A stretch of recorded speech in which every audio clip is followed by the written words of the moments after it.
Vice Chancellor, ably represented by Provost, College of Health Sciences, Professor Oluwin, Deputy Vice Chancellor of Reception, the Registrar of Reception, University Bursar of Reception, the University Librarian ably represented by Dr. Adebayo, Provosts and Deans of Faculties, Heads of Departments here present, Directors, Professors here present. I greet especially our father here, Professor Motoyo Olorode, Professor Akiyonju, Professor Mrs. Omotayo Olorode, Professor Debu Ajayi, Professor Olufemi Dumade, and a host of others from the University of Ilorin, senior non-teaching staff and members of the university community, distinguished ladies and gentlemen. It is with great honor, profound satisfaction, and a deep sense of academic fulfillment that I warmly welcome you all to the 7th Faculty of Arts and Social Sciences Lecture Series. This occasion represents yet another milestone in the intellectual journey of our faculty, and it is heartening to see such an impressive gathering of scholars, administrators, students, and friends of the university, assembled for the pursuit of knowledge and critical reflection. On behalf of the faculty, I express our sincere and profound appreciation to everyone present for honoring our invitation and for sharing in this significant moment of intellectual engagement and scholarly exchange. I wish to specially acknowledge and express my heartfelt gratitude to our Vice Chancellor, Professor Razak Olatunde Kalilu for his unwavering commitment to scholarship, academic dialogue, and interdisciplinary collaboration. Your consistent encouragement of faculty-driven initiatives, such as this lecture series, continues to inspire confidence, innovation, and scholarly rigor across the university community. We remain deeply grateful for your visionary leadership and steadfast support. The Faculty of Arts and Social Sciences remain resolutely committed to the advancement of knowledge through teaching, quality teaching, impactful research, and meaningful community engagement. One of the key avenues through which we pursue this mandate is the faculty lecture series, designed to stimulate critical inquiry and foster interdisciplinary conversation. Over the years, this lecture series has grown into a reputable forum for the interrogation of pressing issues related to culture, language, politics, society, and the broader human condition. Since its inception, the Faculty of Arts and Social Sciences lecture series has consistently provided space for robust academic discourse and has contributed meaningfully to both national and global scholarly conversations. The theme of today's lecture are Nigerians bilingual, multilingual, or semilingual. The theaterization of linguistic precarity and post-colonial cacophony is both timely and intellectually compelling. Nigeria is globally recognized as one of the most linguistically diverse nations, with hundreds of indigenous languages coexisting alongside English and other global languages. Yet, this richness exists in tension with profound linguistic inequalities, contestations, and anxieties. Questions of language in Nigeria are necessarily linked to issues of identity, power relations, education, cultural survival, social mobility, and national integration. This lecture, therefore, challenges us to interrogate not only how we speak, but also how our linguistic practices reflect, reproduce, or resist the contradictions of our post-colonial experience. We are immensely privileged to have as our guest lecturer our big brother in the field, Professor Taiwo Olotobaju, who is helping us to manage the Department of Theatre Arts.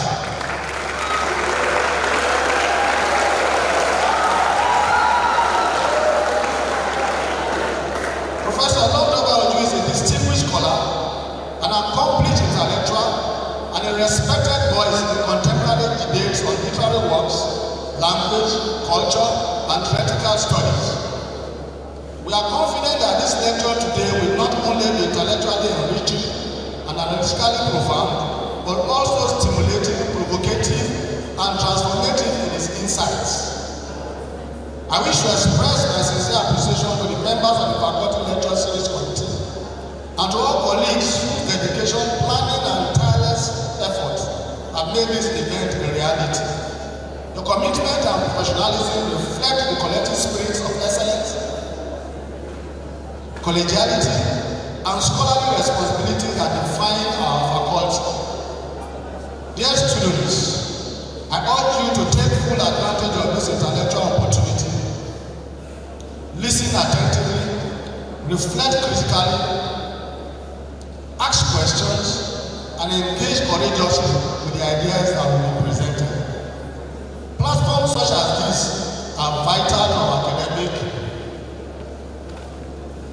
intellectual formation, as they expose us to advance scholarly thinking beyond the confines of the classroom. Distinguished guests, I encourage us all to approach this lecture not merely as an academic exercise, but as a call to deeper reflection on our linguistic realities and their implications for cultural sustainability, social cohesion, and nation building in Nigeria and beyond.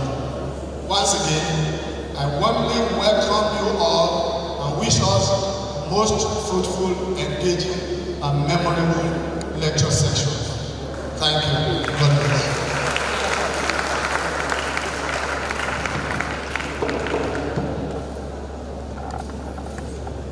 I beg of the Vice Chancellor to allow me identify heads of our various departments in the Faculty of Art and Social Sciences, starting from the heads of Political Science, Dr. Olaniwaju Joe,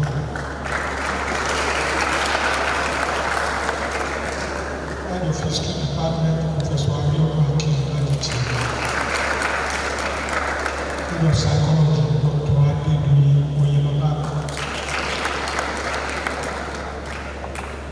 Head of Mass Comm, my sister Amadulayo Oladipo,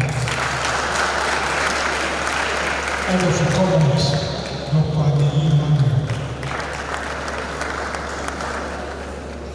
Head of Philosophy, Professor Abolisa Olasumola, and Head of Linguistics and Nigerian Languages, Dr. Yesira Olosho. I am pleased to announce the presence of the Director, Institute of African Studies, Professor Kayode Onyebode.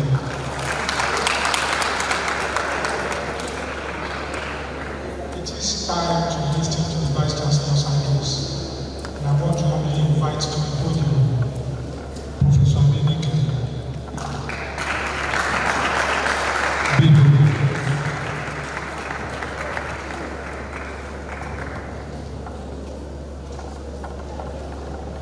Distinguished guests, ladies and gentlemen, good afternoon. I bring you warm greetings from the Vice Chancellor of the University, Professor Razak Olatunde Rom-Kalilu, who regrets his inability to be personally present at this occasion due to other pressing engagements. He has therefore asked me to represent him and to deliver his address at this 7th Faculty of Arts and Social Sciences lecture series. And I read, Address of the Vice Chancellor of the University, Professor Razak Olatunde Rom-Kalilu, at the 7th Faculty of Arts and Social Sciences lecture series, LAUTECH Akintola University of Technology, Ogbomoso, on Thursday, January 29, 2026. The Deputy Vice Chancellors in absentia, the Registrar in absentia, the University Bursar in absentia, the University Librarian ably represented, the Provosts and Deans of Faculties, heads of departments, directors, professors, senior non-teaching staff, and members of the university community, the great LAUTECH students, distinguished ladies and gentlemen. It is with immense pressure and profound sense of responsibility that the Vice Chancellor, Professor Razak Olatunde Rom-Kalilu, warmly welcome you all to this 7th Faculty of Arts and Social Sciences lecture series of the LAUTECH Akintola University of Technology, Ogbomoso. This gathering once again affirms our collective commitment to rigorous scholarship, intellectual exchange, and the critical interrogation of social realities within and beyond our immediate environment. Today's lecture, titled, Are Nigerians Bilingual, Multilingual, or Semilingual? The theatricalization of linguistic precarity and a post-colonial cacophony speaks directly to the complexities of language, identity, and power in post-colonial societies. Language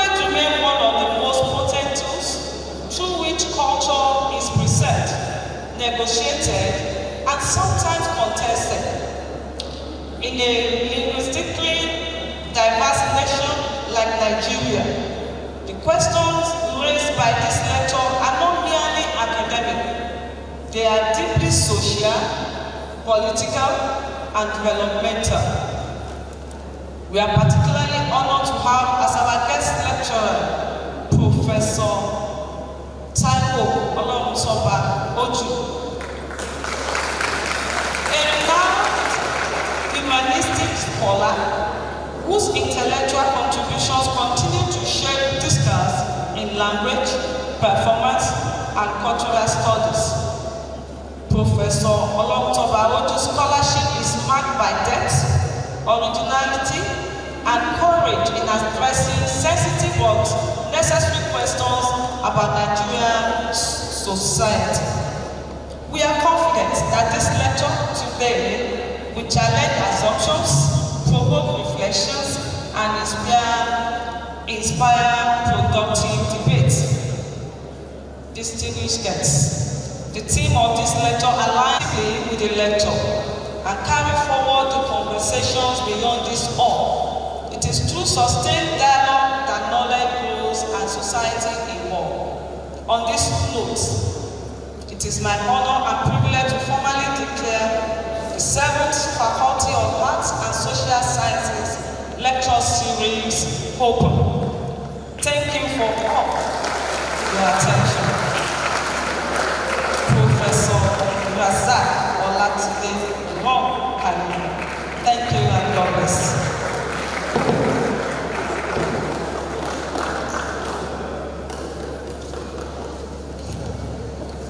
We thank our Vice Chancellor for making that beautiful speech within a very short period.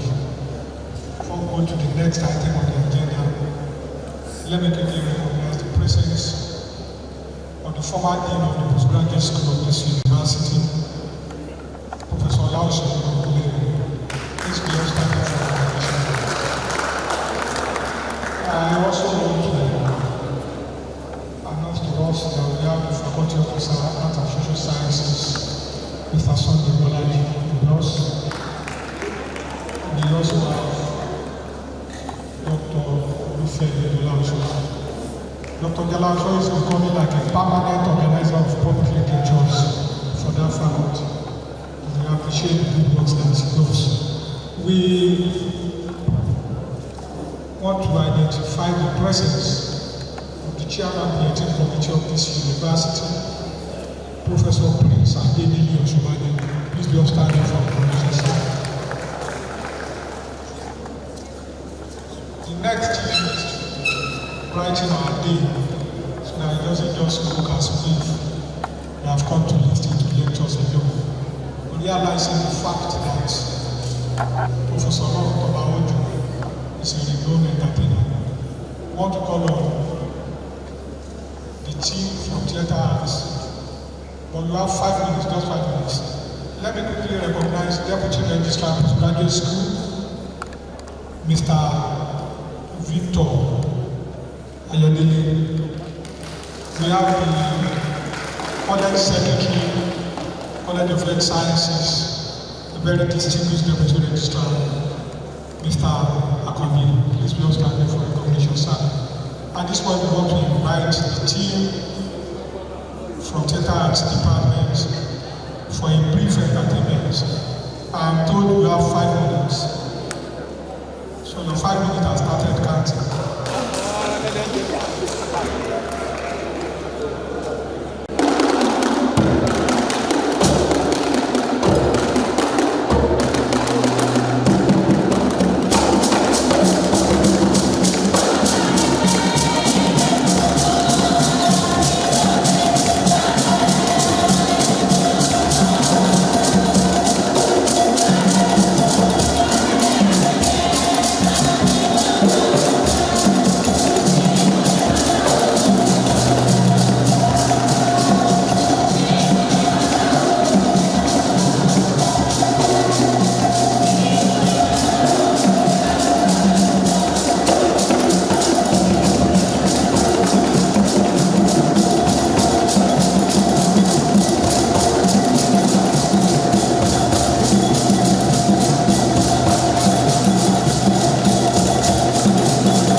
I'm sure we still have ample opportunity to enjoy the LAUTECH Theatre Art team after this important lecture.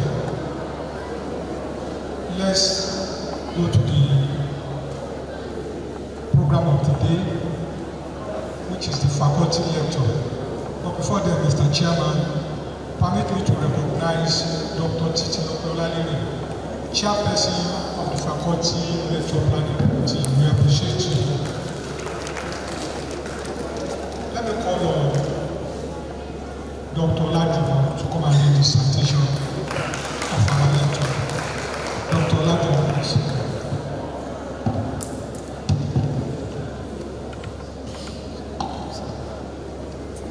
Department of Modern European Languages.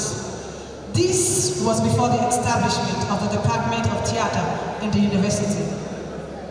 He was the president of the English Readers Association, that is the precursor of the National Association of Students of English Language. Professor LAUTECH became the first student of the department to be retained in the Department for National Youth Service. He has since 1984 been teaching in the university in one form or the other, as the youth member, as a youth corps member, as tutorial assistant, as associate or adjunct lecturer, and eventually a full-time member of staff from 1987. Oloruntoba, currently a professor in the Department of English and Literary Studies of the University of Ilorin, and a professor in the Department of Theatre Arts, Faculty of Art and Social Science of the LAUTECH University of Technology, which he joined as a staff on sabbatical appointment. Professor LAUTECH has up to 10 books and over 100 other publications to his credit.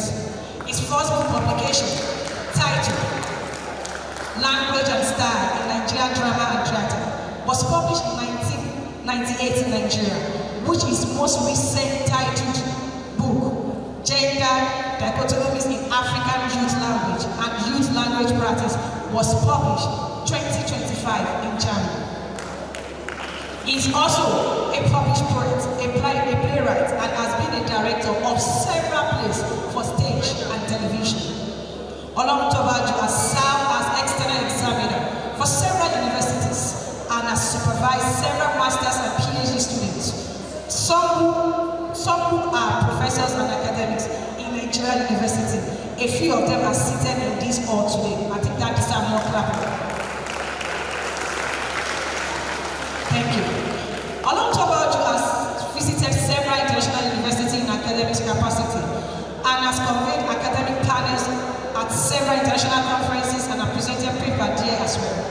He has been a recipient of international awards, including Fellow, British Council Overseas Development Agency, Fellow, George Foster the Alexander Ford Humboldt Foundation, Fellow, Cambridge Writers Seminar Darwin College, Cambridge, Fellow, Nordic Africa Institute in Sweden, Fellow, the University of Edinburgh, UK. Thank you. Professor LAUTECH has served in many leadership capacities within the university system, including headship of units and department, membership of the Senate of the university, membership of board, and chairmanship of committees. He is the foundation head of the Department of Arts. He is the foundation head of the Department of Theatre Art of this great university, LAUTECH.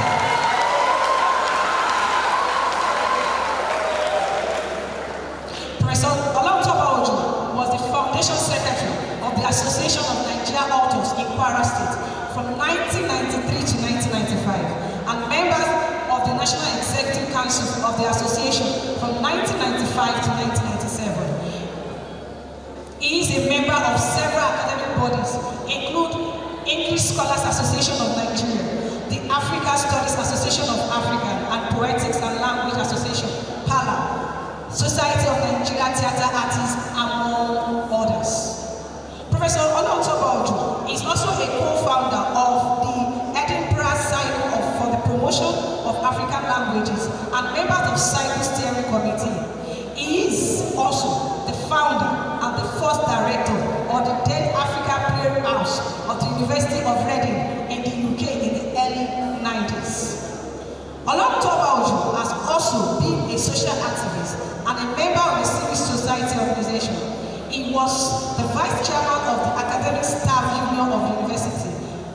ASU Unilori branch in 1993, chairman in 1998 also. He was the leader of the famous Unilori 49, whose appointments were terminated in 2001, but who fought gallantly for 9 years until the termination was reversed by the Supreme Court 9 years later. Currently, he is the chairman of the Unilori 49 Foundation for Justice. Professor LAUTECH is happily married to a beautiful Professor Omotayo Oloruntopaojo, a theater scholar. Also, pioneering the head of the Performing Arts Department of Adekunle Ajasin University. They are blessed with children.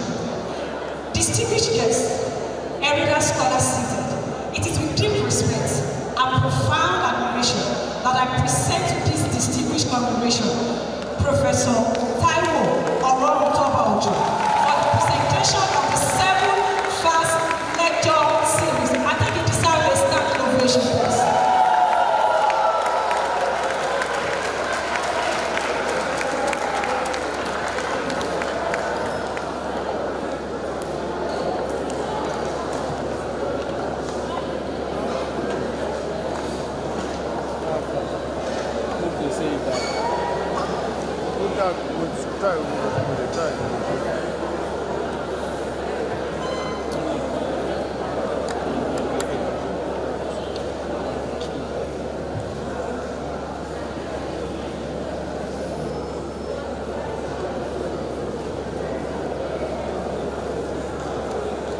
Vice Chancellor, Professor R.O. Kalilu,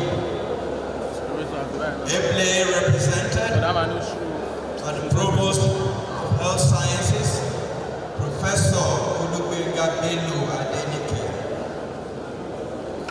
other principal officers, the DVCs in absentia, site. So you can see the manifestation of this precarity on the Nigerian landscape. But the saddest part is what is happening to the children. The saddest part is what is happening to the children. I want you to listen to a couple of videos. Some of you may have come across them without realizing the impact or the consequences.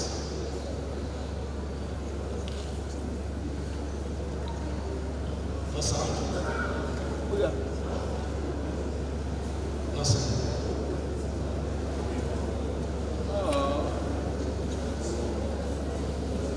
Okay.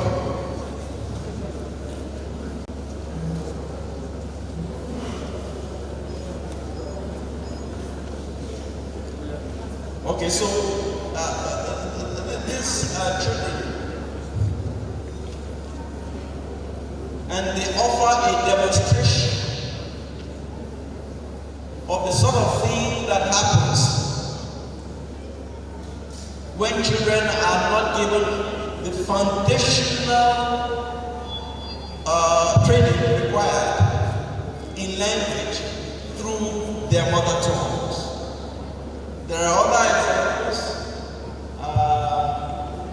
Unfortunately, we are not getting sounds because I've shown examples not just from children but also from adults. But this is not a new problem. It's one that has been with us for a long time.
English is encroaching on Yoruba and vice versa.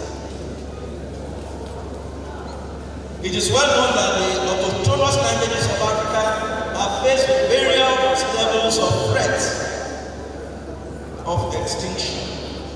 And I've highlighted some of the problems that we have.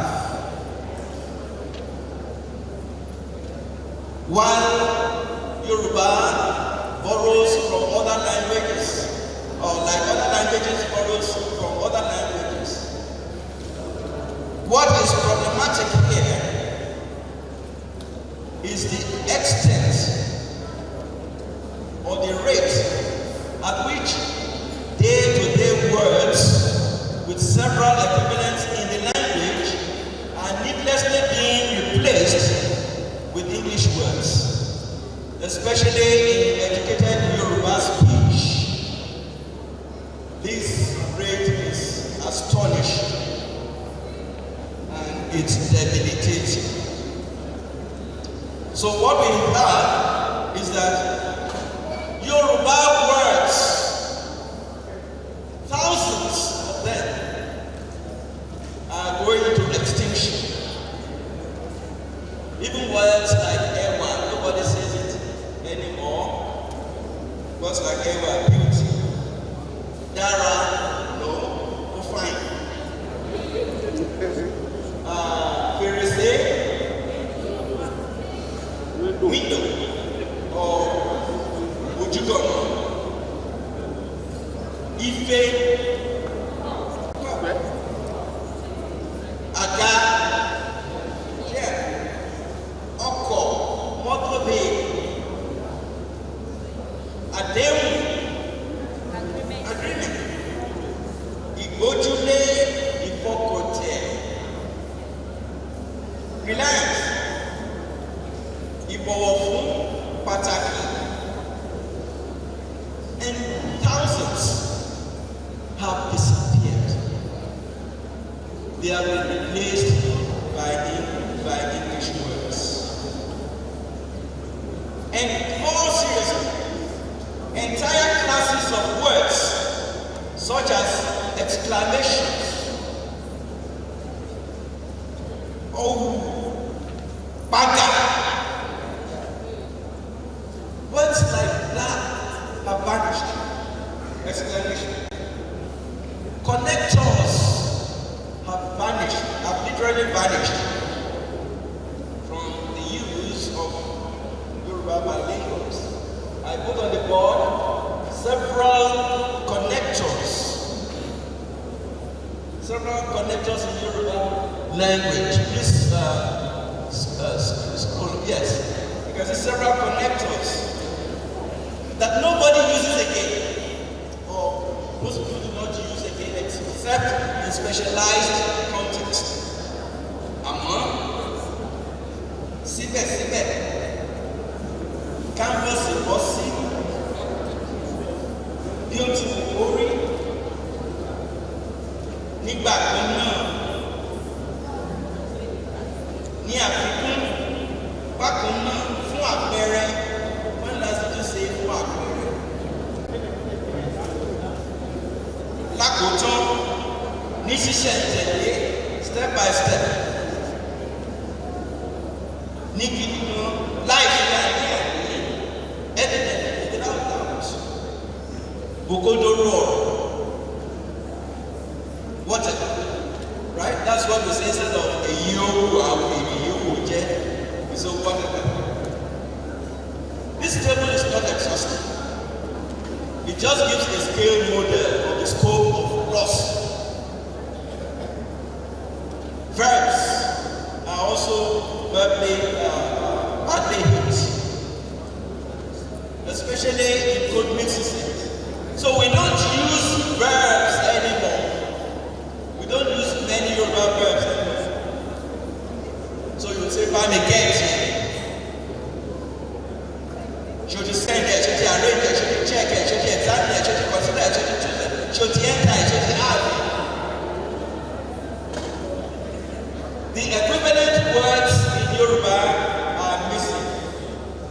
Chunks of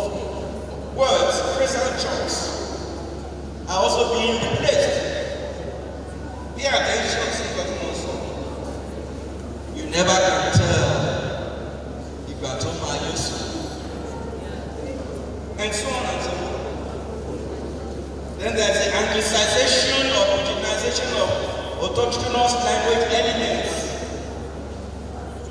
And anglicized nicknaming. The G, Bonje, Redmi, this, that. Anglicized nicknaming. So we don't know how to nickname anymore in our language. Sometimes syntactic sequences are anglicized. So if you were to go to some of the university chapels, sometimes, and this is something we are listening to, my wife and I usually make a lot of fun about it because they are anglicized words. So you would hear things like Oluwaiwe, Oluwaiwe, Olukaureti, Yitel, Liwel, Goye, Olukaureti, Yitel. Anglicization. Autochthonous, indigenous African languages like Yoruba are hemorrhaging, bleeding badly. There's also what we call defamiliarization or alienation.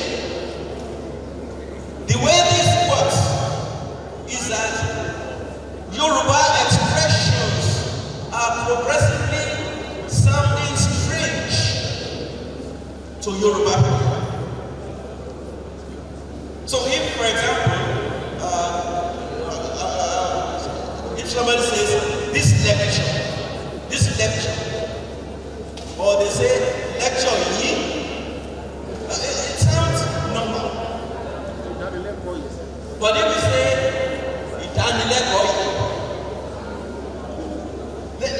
it starts to sound, or atotonumi, it starts to sound strange, even to the owners of the language. And this is a result of negative language attitude and the associated colonial mentality. It is a sure sign of language attrition, sign that your language is dying gradually. The death of languages does not occur in just one day. There's also the issue of the mother tongue. What exactly is the mother tongue of Nigerians? Within the Nigerian context, English has over time supplanted the indigenous languages as mother tongue, or first language, or primary language, especially in urban, elitist, and status-conscious homes. It has become the lingua franca of the middle class. The statistics here shows that 7.2% of homes, Nigerian homes, say that English is their mother tongue. 7.2% is a huge number. It's a huge number when you rate it over 200 million. But it is even understated. Attitude surveys continue to report a large-scale preference for the use of English in various domains of use, especially in Yoruba land in southwest Nigeria. The situation is even better in the north.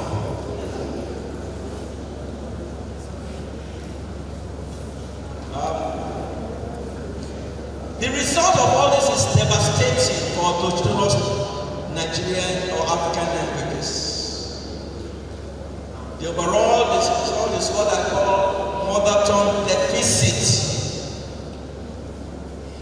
Unfortunately,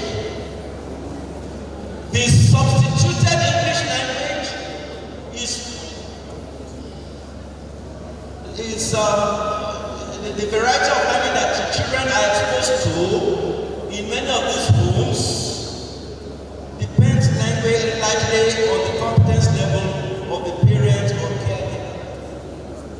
The result is that the input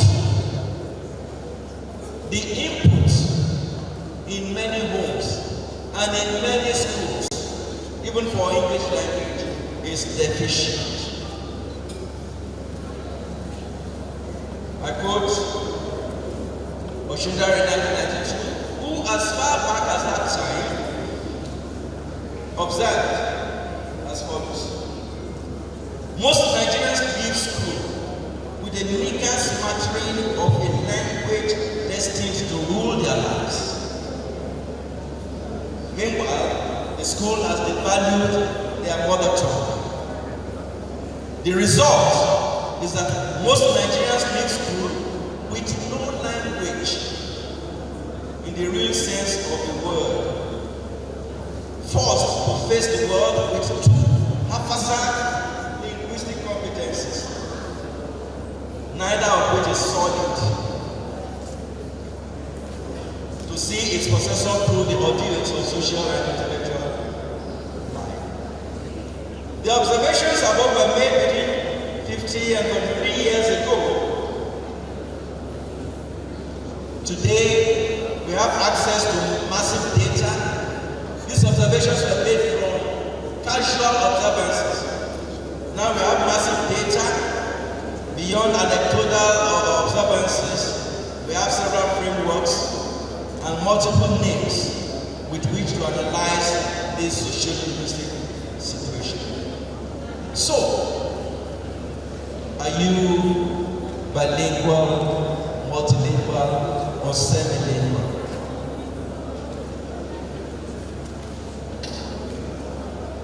I have displayed the types of bilingualism that we have. They range from incipient to compound to additive to subtractive. Sometimes bilingualism is mistaken for a mere acquaintance with more than one language or more than two languages or multilingualism. It is not uncommon to hear people in Nigeria being eulogized as polyglots, that is, able to speak or understand several languages, when in many cases they cannot pass a strict test of proficiency in the languages. Bilinguality or multilinguality is not a matter of quantity or a matter of numbers, it's a matter of quality. And you have there what definitions have been preferred for bilingualism, including by Bloomfield, 1933, native-like control of two or more languages. Native-like control of two or more languages. Some have a lower bar, like Hogan in 1953, who say the ability to produce complete, meaningful utterances in another language, and so on and so forth. So where do you fit?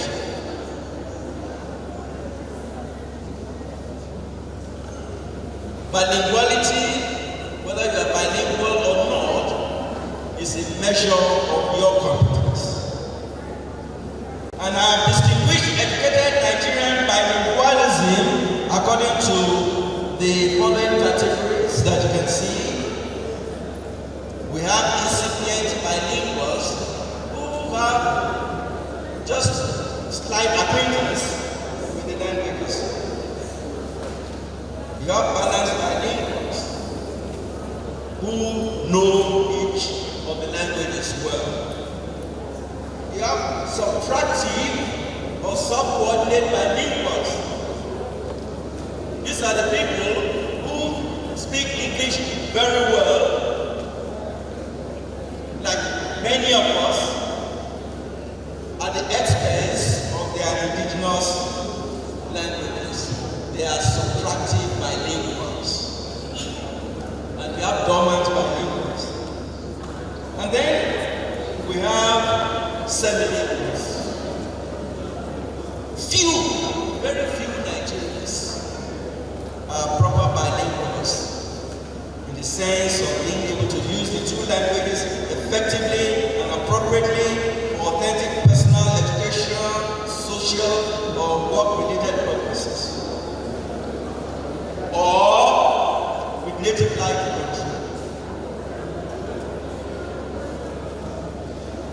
The most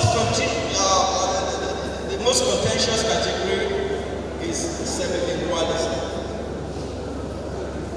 The point of this lecture is that semi-lingualism also occurs in Nigeria and a lot more than people expect. Semi-lingualism is the inability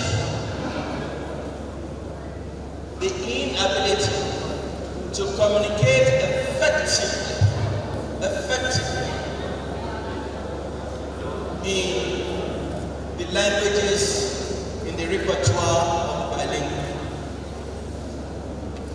And I've shown the multilingual path to semi-lingualism in Nigeria.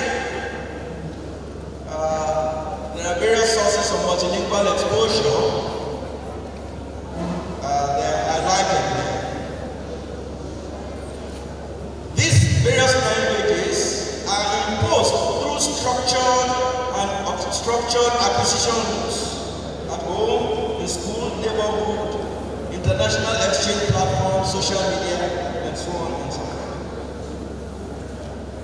Again, the major implication of this unstructured multilingualism is that the child acquirer is subject to conflicting codes at home and in the environment. Evidence abounds that children subjected to suffused, unstructured input from multiple languages may end up with regionalized forms of the various languages. Manifestations of semi-lingualism in the Nigerian context.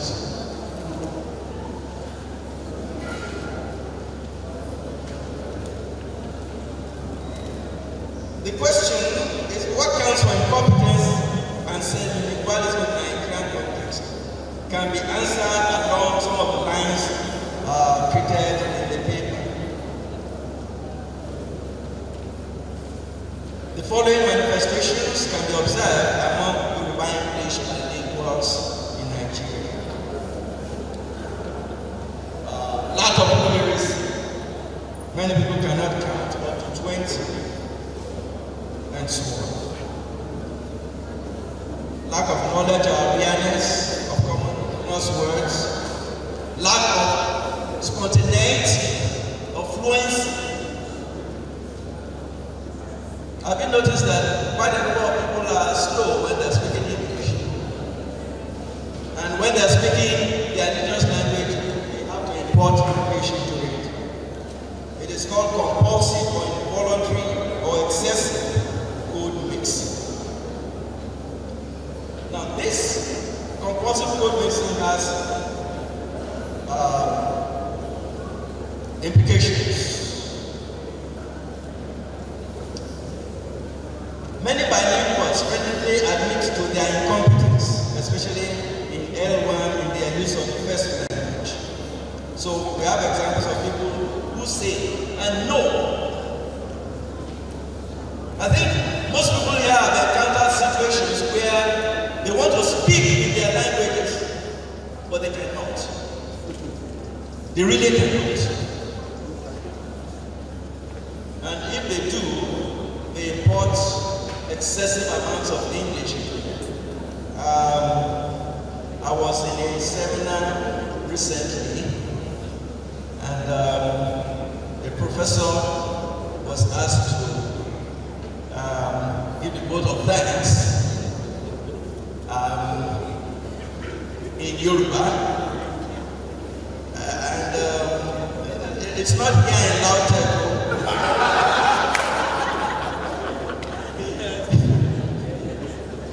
And the professor said, no, I can't do it. Just vote of thanks or took back no, I can't. And then said, okay, say it in English. And spontaneously, I started giving the vote of thanks in English when somebody else interpreted. That is a live example. I have several other live examples. In fact, one of the examples that I have, one of the videos, is a situation where somebody was protesting government policies and he was agitated and was speaking in English and he couldn't get words out. And he said, so in moment, let us speak English. Let us speak in our language, in Yoruba. It is so important. Let us take us so important. Okay, so important. When your head, pressure water.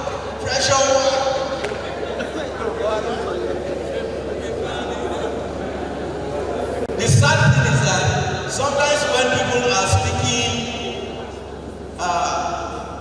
English, it has become so much a part of them that they think it is their language that they are speaking. From subtractive bilingualism to subtractive bilingual theatricality. The point here is that this subtractive bilingualism is also replicated in the theater. And I give quite a number of examples. The English language theater film presents language problems such as pronunciation or grammatical errors, while the indigenous language theater and films also present errors of pronunciation, wrong or incompetent subtitling, excessive code mixing, borrowings, as well as rhetorical interference. This subverts the well-established didactic function of theater, especially the potential for deductive and inductive teaching and learning of the language. Again, the use of theater for revolutionary purposes is threatened when the language does not speak coherently to the audience. The theatricalization of African linguistic precarity occurs in many formats, and I've given quite a number of examples. The theatricalization, they turn it into theater. Sometimes when there is an occasion, they film the occasion and they make a theater of the very many mistakes that people make as a function of their precarity in language use. And then they set up precarity quiz or drama. You can see them sometimes on WhatsApp and so on. When somebody goes to a university and starts asking people, what is gender? You can see clearly in these exercises that there are problems. Not just with the use of English, but with the use of Yoruba as well. But I also want to draw attention to the subversive theatricalization of this problem. Subversive in the sense that many people who film these problems, like the example of the masquerade, Chika Okpala, in the masquerade, you can see the way he uses English in a subversive manner, but it's for entertainment.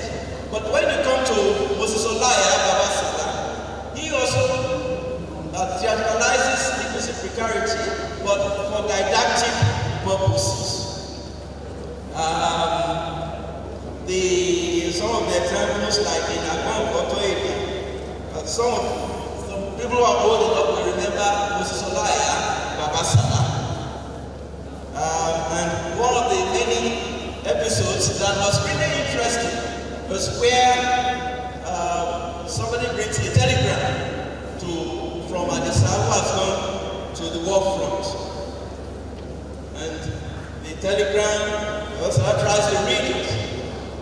And it says things like selling heavily.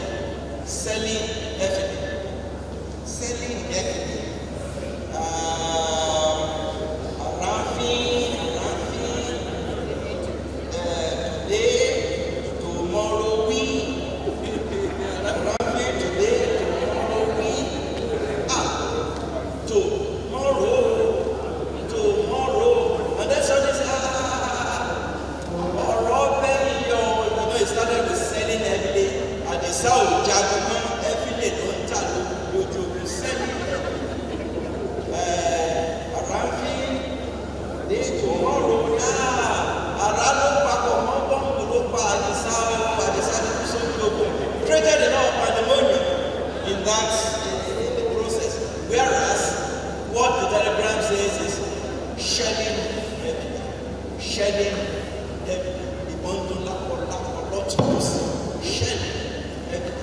arriving today or tomorrow. Arriving today or tomorrow. So episodes like that in Baba Salah's repertoire shows a subversion, yes, a theatricalization of linguistic precarity, but also its subversion. And the lesson in Baba Salah is that speaking English can get you into trouble if you do not know or understand it well. Mixing codes, like the lady who says, engage. Says, engage. You are get the tire, engage. But you engage, you lock on, so things like that. So his attitude, Baba Salah's attitude, it's subversive, is to show that this is also not nice. How do we redress semilingualism? My time is running out.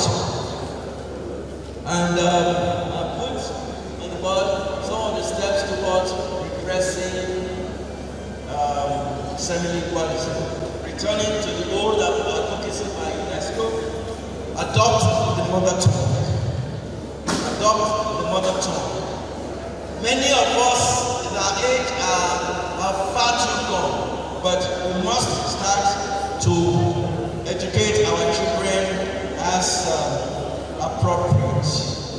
Adopt mother tongue and use the established policies that promote the indigenous languages. The recent policy of saying only English should be the medium of instruction should be condemned, and it should be reversed by governments. Without doubt, many Nigerians are bilingual, but only in the loose and general sense of the word. They do not remain bilingual when strict parameters are applied. The semilinguals are also an important category that we need to pay attention to. They cannot speak or write English well, they cannot speak or write their indigenous languages well. No amount of political correctness or avoidance discourse can save this anomaly. As scholars, we must be truthful about our classification. We must draw attention to the reality with brutal frankness.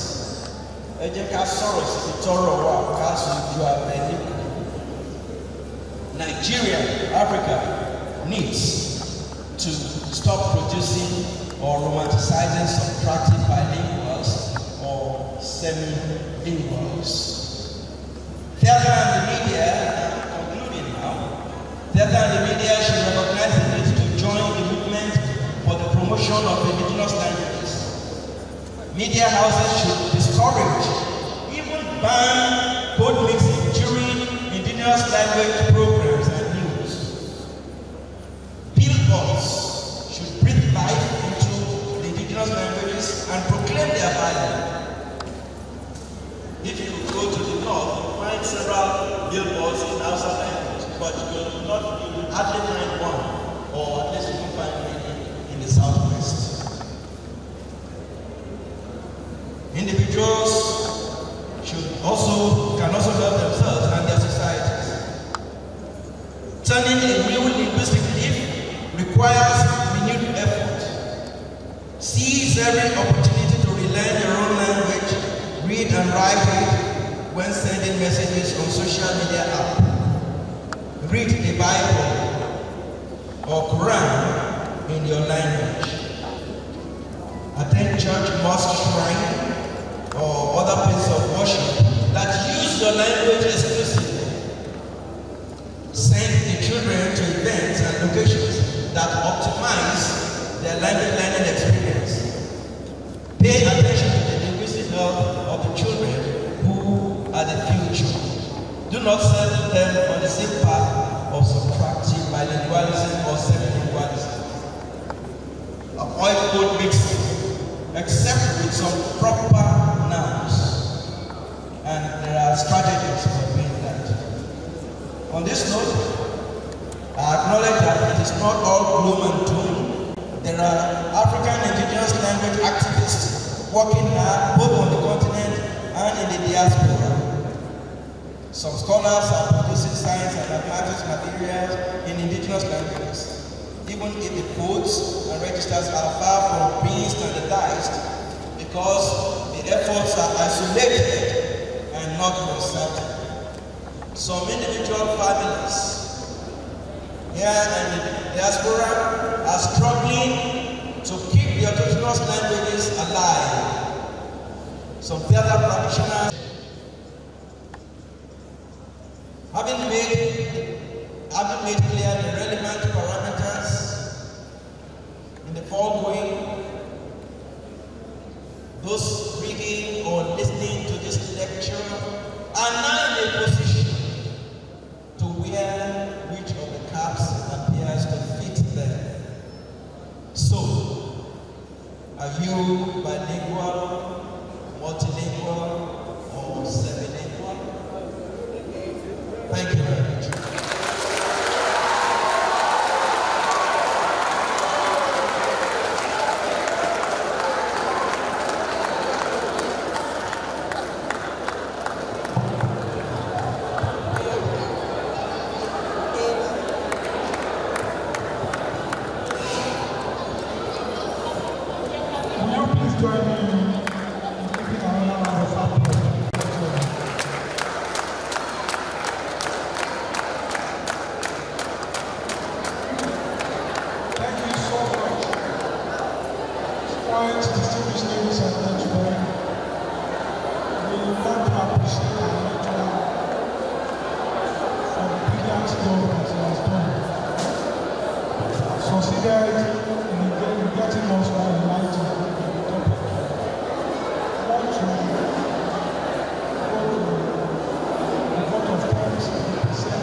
the heads of departments, the deputy registrar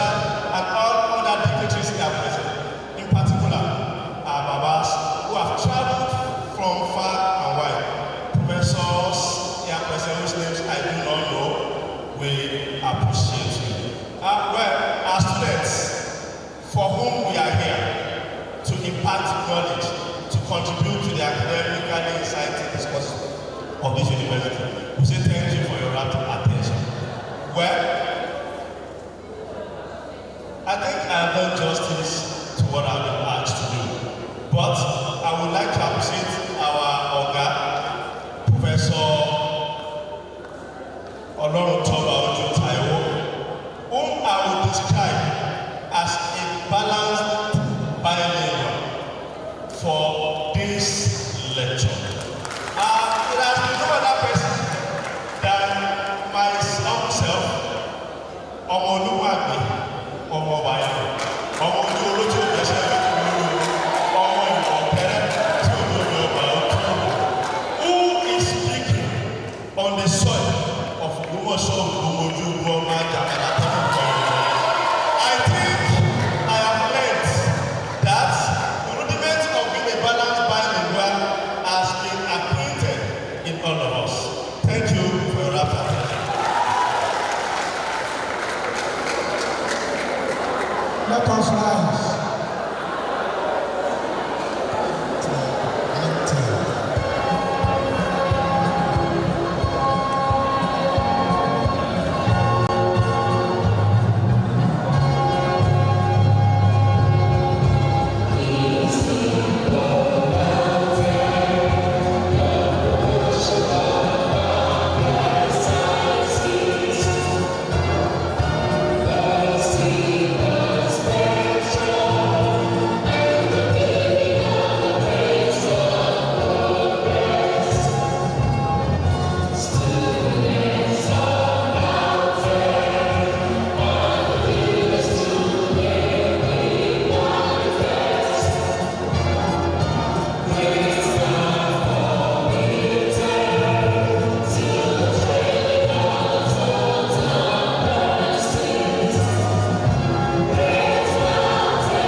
for the academic procession to leave this on first. Please let's honor them and allow them to leave first.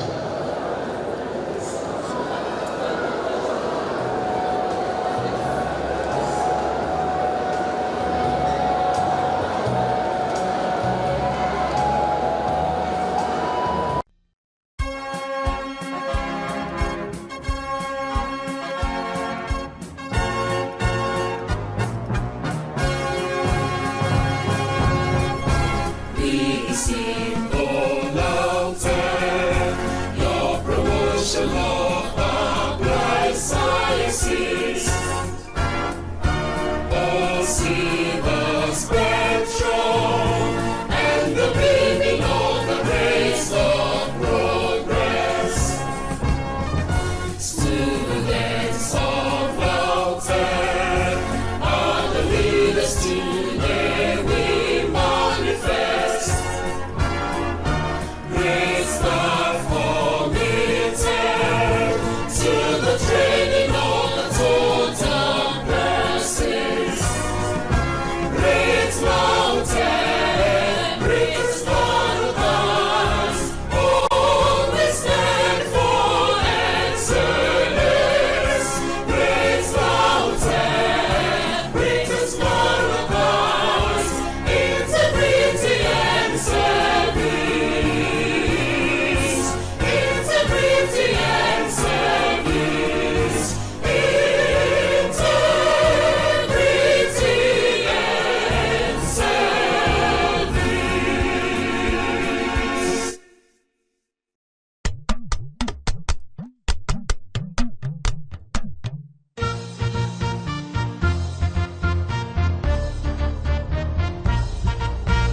Aṣíwájú